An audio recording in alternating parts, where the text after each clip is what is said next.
Hi everyone. This is Book Summary to Build the Life You Want, The Art and Science of Getting Happier by Arthur C. Brooks and Oprah Winfrey. Let's enjoy the video. Please subscribing to my channel for more great content like this. You'll be notified when I upload new videos. Overview. Build the Life You Want, The Art and Science of Getting Happier by Arthur C. Brooks and Oprah Winfrey. Happiness is one of the most universal and elusive human desires, and one of the most important factors for our health, success, and relationships. But how can we achieve and maintain happiness, especially in a world that is full of challenges, changes, and uncertainties? In this book, Arthur C. Brooks and Oprah Winfrey, two of the most influential and respected voices on happiness, share their secrets and strategies of how to build the life you want, and how to get happier along the way. If you are interested in learning how to understand and leverage the science and art of happiness, and how to make better decisions and actions that will enhance your happiness and well-being, then you should read this book. You will gain a deeper understanding of the history, evolution, and diversity of happiness, and the opportunities and challenges it presents for yourself and others. Build the Life You Want provides a blueprint for a happier life. Based on scientific knowledge and decades of personal and academic research, it offers practical strategies that you can implement to increase your happiness immediately, regardless of your circumstances. Introduction. Discover the secret to becoming happier, regardless of your circumstances. Happiness, it's as elusive as it is desirable. Maybe you feel like it's only possible once you've achieved certain life goals, the perfect job, the ideal partner, greater wealth, or more friends. You might even be stuck waiting for your external circumstances to change, thinking that happiness will arrive at some point in the future. Or trying to numb your unhappiness with habits that ultimately don't leave you fulfilled. Binge watching, shopping excessively, working relentlessly. But in truth, happiness doesn't depend on these external circumstances. To experience it, you need to take responsibility for your life and steer yourself toward it. You can do this by building 4 core pillars in your life. You'll still experience pain and challenges, but, with your pillars firmly in place, your happiness will remain intact, even when you face hurdles. The true nature of happiness. Are you happy right now? Take a moment to think about that.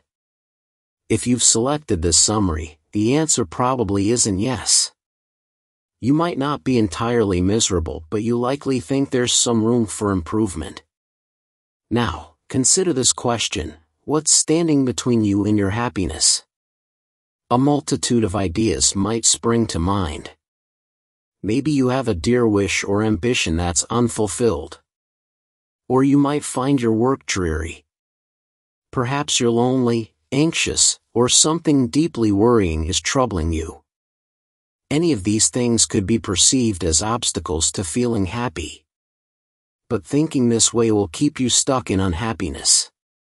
Because the obstacle blocking your path to happiness is actually yourself, not something external. Many people don't realize that happiness depends on how well they manage themselves emotionally. If they let their emotions rule their actions, instead of choosing how to behave, they end up trying to numb difficult feelings with things that don't fulfill them long term, like money, power, social status, or attention. This takes them away from the 3 key elements of happiness: purpose, enjoyment, and satisfaction. So, how can you avoid getting distracted by faux happiness idols? Well, first, stop thinking about happiness as a search for the Holy Grail. Instead, view it as something possible at any moment of your life, no matter what challenges you face. Second, practice taking responsibility for your behavior, instead of letting your emotions rule you. That'll stop your impulses from leading you to distractions that won't make you happier in the long run. And finally, build your life around what will truly make you happier. That means creating 4 sturdy pillars that will elevate you every single day. What are those pillars? Family, friends, meaningful work, and spirituality. Let's explore each of them in the next sections, so you can start becoming a happier you. Your beloved, complex family. For many people, family is an important part of life. And having a happy family sits high on the priority list. But what does happy family actually mean? Does it mean a perfectly harmonious partnership, a completely tension-free household, kids who are thriving and untouched by worries? Well, the only place families like these exist is on TV. But despite this, family does bring most people a strong sense of purpose, one of the key ingredients of happiness. That's why it's the first pillar in building a happier life. No matter what shape, size, or configuration your family takes, it'll encounter certain universal challenges. But these challenges don't need to impact your family's happiness. In fact, you can use them to deepen your family connections, which will, in turn, increase your happiness. Let's take a look at 2 common challenges that families face, and what you can do to help them reinforce your strong family pillar, not undermine it. The first is conflict. Family conflict affects you deeply because you care so much about your family members. Sometimes, the fear of confronting a loved one likely means you avoid conflict as much as possible. But this breeds resentment, which erodes your happiness. So, instead of viewing conflict as a giant threat, start seeing it as a natural byproduct of love. Rather than avoiding it, refocus on managing how you respond to it. Conflict typically arises from mismatched expectations or miscommunication. To overcome this, make it a rule that everyone tries their best not to be a mind reader. Instead of making assumptions about what people are thinking, ask them directly and create space for them to be heard. That way, you all get to share your points of view. By improving communication, you open the door to finding mutually beneficial solutions. Another challenge families face is negativity. Negativity in a family is a bit like the ambient temperature in a room. Imagine you're taking a test in an exam hall where it's freezing cold or boiling hot. The temperature would definitely impact your performance. It's the same for your family. If negativity is making your household chilly or heated, none of you can problem solve. In fact, it's negativity, not conflict, that determines your household's overall vibe. If a member of your family is stuck in negativity, don't tell them to snap out of it or cheer up, that'll only make matters worse. Instead, try to engage them in their interests. If they love bike rides, spontaneously suggest one when they emerge from their room. Or start making a cake you know they'll love and invite them to help you. Remember, their negativity isn't about you, so don't take it personally or try to avoid them. Gently reaching out in a way that speaks to them will help shift the temperature in your household for the better. Friendships that run deep. According to research published in the Journal of Happiness Studies in 2007, the quality of friendships impacts overall happiness. That's because friendship brings support and light to life's bleakest seasons, making it the second pillar of a happier life. But quality friendships are becoming more and more rare. A survey conducted in 2021 found that the number of Americans who only had 1 or 2 close friends had doubled since 1990. And of course, the COVID-19 pandemic didn't help. Now, people often spend more time communicating via technology than they do in person.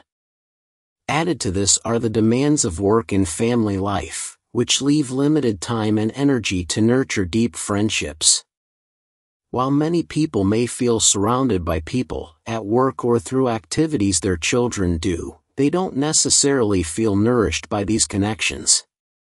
That's because these are often transactional friendships, ones in which someone stands to gain something.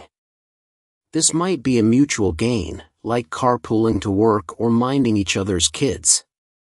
But deepest thoughts and feelings are rarely shared with transactional friends, leaving everyone socially unfulfilled. The most nourishing friendships are ones that don't depend on your job, money, or ambitions.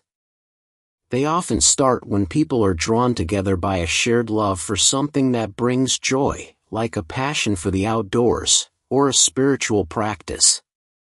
These friendships are filled with the nutrients you crave, prompting you to pursue them for their own sake. And the enjoyment you experience through them actually can make you happier.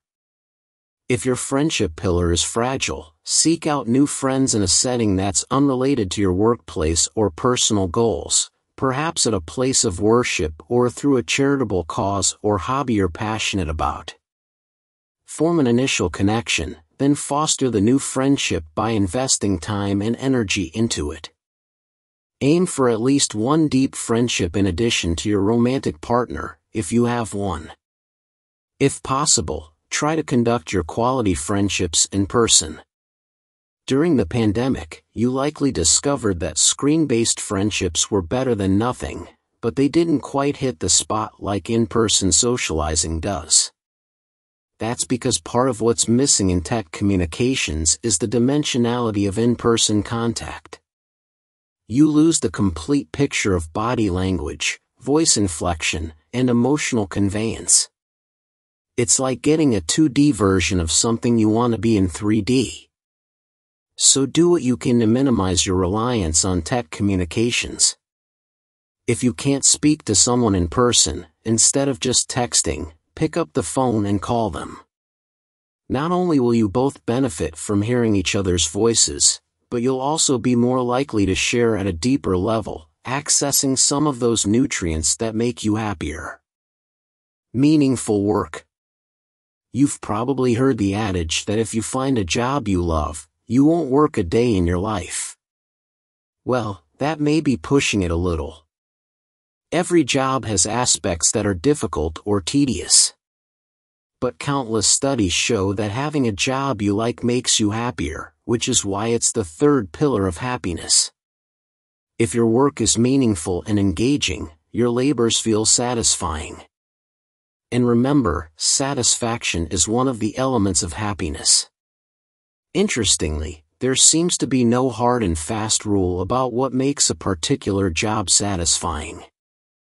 A 2018 survey found no correlation between the jobs deemed happiest and unhappiest. That's because we're all individuals with unique lives and needs. So, the first step to finding a job that makes you happier is understanding who you are.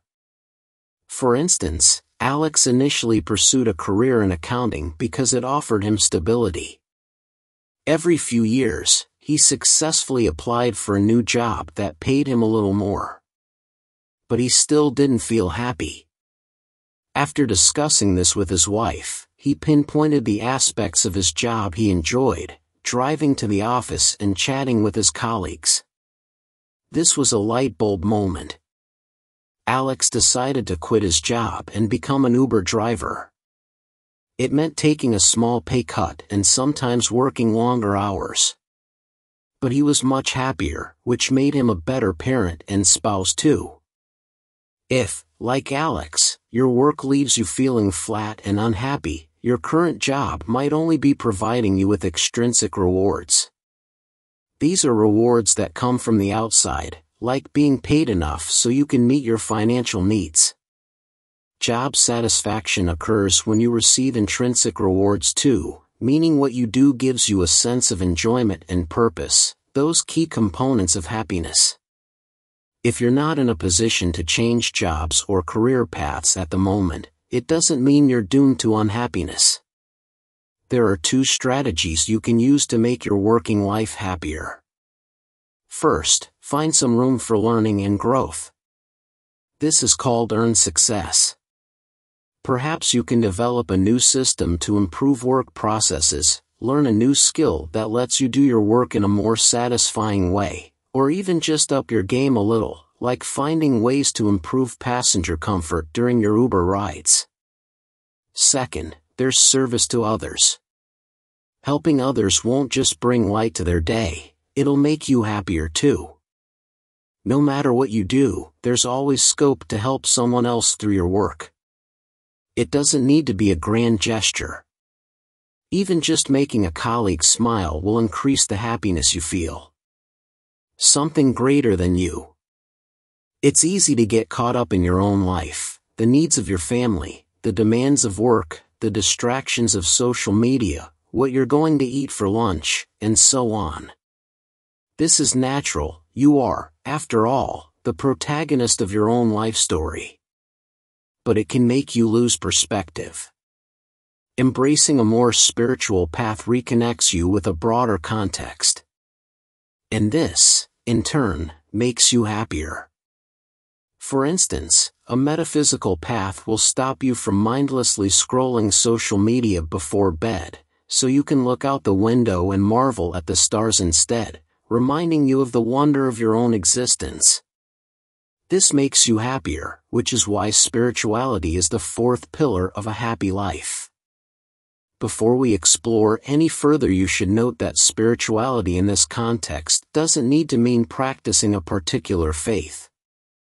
It has nothing to do with beliefs and everything to do with the fact that we're all part of a beautiful, complex web of being. For some, a spiritual practice might take place within the context of organized religion, but it doesn't have to. Spiritual people tend to have a strong sense of purpose, an important component of happiness. So, how can you create a spiritual practice if it's something unfamiliar to you? Well, there are two practices you can adopt that will cost you nothing but time. The first is mindfulness. Do you spend a lot of your life reliving the past or worrying about the future? If so, this is cheating you of deeply experiencing the present, which is where you're most alive. But mindfulness can help redress this by guiding you to focus on the now.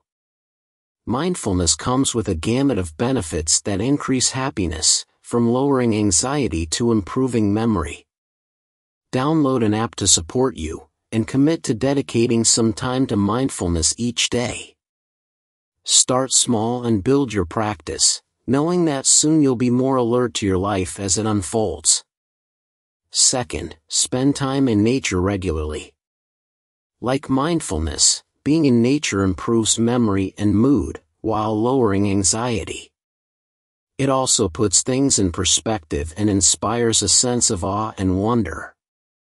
No matter where you live or what you believe, build your spiritual pillar by quietly immersing yourself in the landscape, whether it's trekking through a forest, visiting your local park, or walking barefoot in your yard. Conclusion.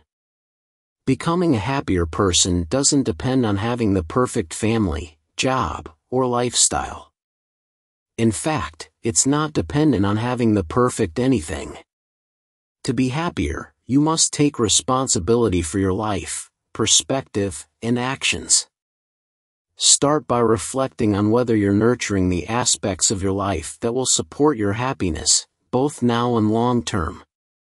Are you fostering deep and meaningful connections with your family and friends? Does your work feel satisfying? And are you in touch with something that inspires awe and wonder? Establish and maintain 4 strong pillars on which to build your happiness and start living your best life. Thank you for watching. Please subscribe, like and share. See you in next videos.